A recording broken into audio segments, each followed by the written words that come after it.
This episode of Game Masters Hall is sponsored by The Deck of Many and Level Up Dice. Hello, and welcome to Game Masters Hall. I'm Jasmine Bhullar, and today I'm joined by Becca Scott, and we're going to be discussing balancing the dice.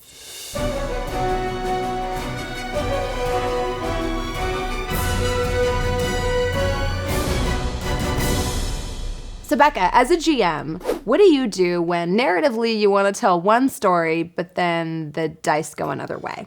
For sure. Like when a player wants to roll something and I need them to find out information and they roll terribly. Yeah.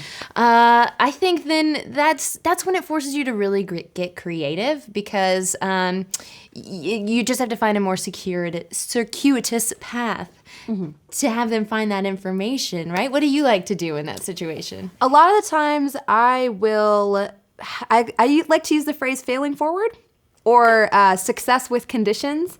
So one thing I've always noticed, I'm sure this has happened in your games as well, when someone, let's say they're faced with a locked door and they roll to pick the lock and they fail, and then it goes to every single party member attempting to do the same thing. I belong to the school of thought of like, let's avoid that altogether. So maybe the lock pick gets stuck in the door and it breaks because of that failure. Because if 5 people can try, what were the stakes of the first roll? Exactly. Yeah. Right. Are there times that when you describe something grand and amazing and the roll doesn't match that you feel completely deflated? I think it depends on the character I've chosen to play. Because if I've chosen to play, a super strong paladin, like some sort of heavyweight that should always succeed because that's what they do and that's what they pride themselves in, as both the character and the player, when I fail at something, I'm crushed. Yeah. That is why I choose more often to play a dopey character. So when I do something poorly, it fits within the world I've created for myself and it makes sense. I'm not having the cognitive dissonance. So I think that's why as a GM, sometimes it's better to just have opportunities for a lot of passive successes or information that's gained passively, because sometimes it can slow things down to get a roll. And it's like, well, I needed you to succeed in that role so I can tell you the thing you have to know. Right. So that's something that I learned starting off was sometimes just give them the thing and make them work a little harder if they want even more. Right, Yeah. which is like success with conditions, right? When somebody, or failure with conditions, either one. When someone does fail at something and you say, okay, well, you do open the lock, but when you do, the guards downstairs hear the sound because you make such a racket opening the lock and now they're on their way up. That whole sort of mechanic. As GMs, it's our job to make the dice sort of make narrative sense. Right. Do you usually describe like your crazy rolls, and how do you do that? How do I describe my crazy rolls? Yeah, like as a GM, Right. have you ever crit a player, and do you describe that differently than when you just like hit them in a normal way? If that makes sense. Oh, absolutely. I mean, I think that's when the most genuine things come out of you as a storyteller, is when the dice do the exact opposite of what you wanted to do so far in one direction that you just find yourself describing something that is so horrific when you wanted it to go very well. I think that's really fun because you surprise yourself and then surprise your players and everybody has a better time because that's the game of it. Right. Because it is a game at the end of the day. Right. There's balancing the story that you've created and the world you've created with the randomness of dice. Yeah. Speaking of the randomness of dice, I have to ask, as a GM, how do you feel about fudging dice rolls? Is it something that you believe in at your table? Like if you accidentally crit a player and you don't want to, or if you have missed as a villain 4 times in a row, do you belong to the school of thought of like changing that a little bit, or do you feel like you always have to say what the dice are? I'm a hard ass for what's on the dice. Yeah. But I think you can creatively explain why you should get to roll again for the other thing that happened because that failed, but this was another option. Because I don't want to cheat at the game because then you're cheating yourself and you know that maybe people got something out of it, but it wasn't true to the randomness, to the factor of chaos can happen at any second, which I find exciting. Do you like rolling your dice behind a GM screen, or are you one of those out in the open people? I think it depends on how much suspense there is in that story moment because I like to roll them in front of players, but sometimes you have a surprise coming and you don't know which way that surprise is going to go, and so it's helping you with your secret you're about to reveal. So if that reveals, if you get a 20, then they know something horrible's coming. And Yeah, I get it. So you believe in like kind of keeping some stuff back if narratively it's going to add on to your overarching campaign. Yeah. What do you like to do? Do you roll in front of or behind? For me, it depends on the game. Sometimes I like rolling in front of the party, and sometimes I don't. And it also heavily depends on the role.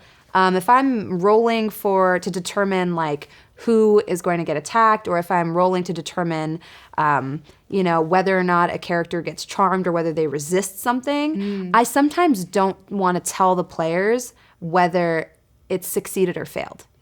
I feel like when a player is like, okay, I'm going to roll to charm this person or befriend them or beguile them in some way, I don't want them to know that it failed, because if they do know, then that's going to change what they do next. Because if I make my saving throw, then they're immediately going to go into combat. But if they don't know that I passed the saving throw, that completely changes how the rest of the scene plays. Exactly. The thing of suspense, because they would just shortcut ahead instead of actually following what they realistically would be doing in that moment, which is continuing to try that tactic until they're for sure that tactic is played out. Yeah, it did not work. Yeah. Exactly. So that's kind of how I play it. I usually do a mix of doing some in front. I never want my players to think I'm cheating. Right.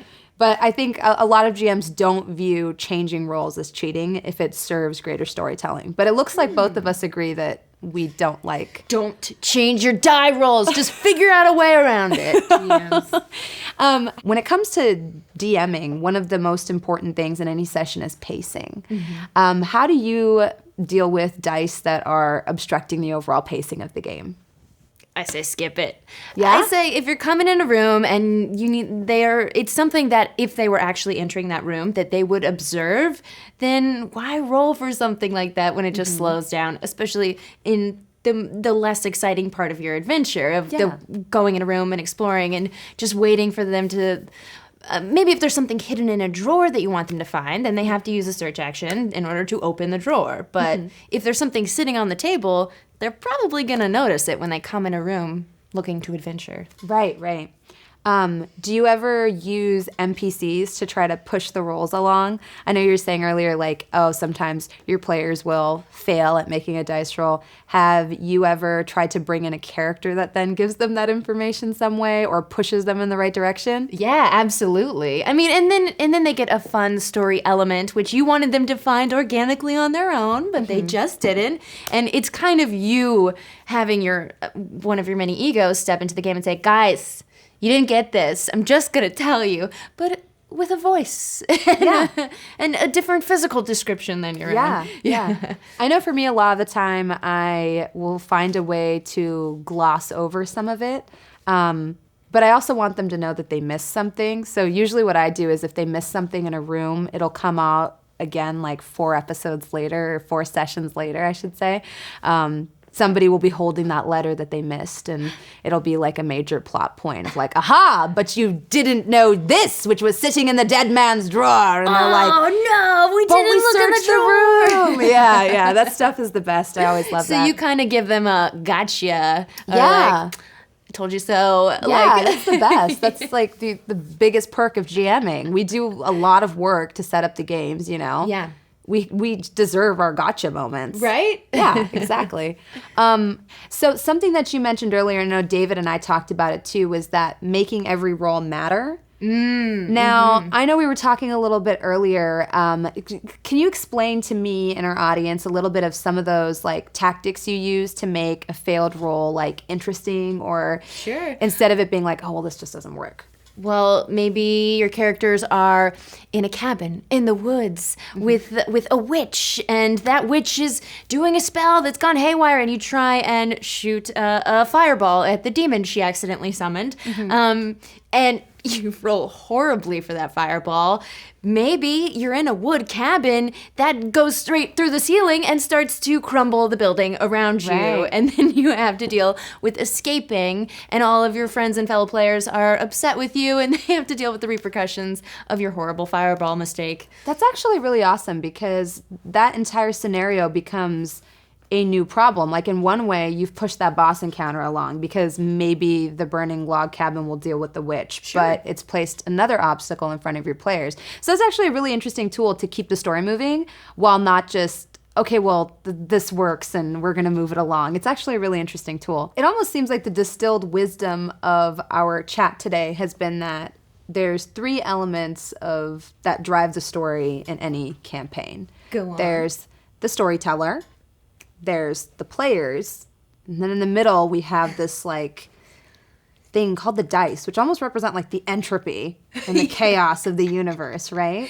An ocean of randomness. Yeah, the dice are they represent the capriciousness of the universe because they don't care about you one way or another. They could be your biggest hindrance, or they could be your biggest champion that shepherds your beautiful storytelling ideas to their greatest conclusion.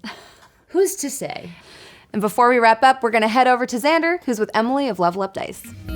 Oh, well, how gracious of you, Beryl. Yes. Hello, Emily. Oh, hello, Ricky. Let's talk about some dice. Okay. Thank you so much for this whole series. I'm so excited to see what you bring today. Of course. So I thought today we would wrap up talking about the superstitions of dice. Ooh. So we have, of course, discussed the history of dice used as religious artifacts, used for telling the future. We talked about how it was believed the gods influenced your rolls. And we still bring a lot of that superstition into our rolls today. Yeah. I mean, we all know the player that takes the dice that have failed them and stick them in dice jail. Banished. We all know the player that has a single set of dice that they revere and use only for the most important of rolls. Oh, I am I see. specifically holding the opalites in this case. But really, there are so many ways we can bring in our personal beliefs about the dice, and there are so many materials and types of dice out there that there is something for everyone and for every belief that you've got. Amazing. I mean, let's say that you prefer your dice to really level up with your character and to age over time with you. You could get something like copper, where it's actually going to get that patina, that brownish greenish hinge, and literally level up with you. Whoa. So that your story is going into the dice. Yeah. If you've got a bard and you want the dice to reflect the musical qualities, you could use cage dice. Great. A healer could use opalite and really channel the healing qualities of that opalite into their rolls. What a good idea. That dark drow character, you know, could Yeah. use raised obsidian. Or the DM with their big bad. rolling in front of Precisely, their makes it nice characters. and ominous. Yeah. There are so many options out there, and of course, everyone has different associations with their dice, different priorities for their dice, and Sure. it's really exciting in the dice world to watch everything pop up, to watch people share how they're using their dice, Yeah. and to really see the love people throw at these relics that tell our stories with us. Incredible. Yeah. Thank you so much. My pleasure. Back to you, Jasmine. Thank you, Xander and Emily. Also, our friends at the Deck of Many have these awesome new animated spell cards that you can check out at animatedspells.com. And thank you so much, Becca, for sitting down with me today. Jasmine, it was so great to get to sit with you because I'm actually a fan of yours. I really liked watching you GM Season 3 of Starter Kit, where you did Vampire the Masquerade. Stop it. It I was just awesome. had a great time nerding out with you and talking about GM stuff. This has been a wonderful experience. Likewise. Thank you so much for watching Game Masters Hall, and we'll see you all soon.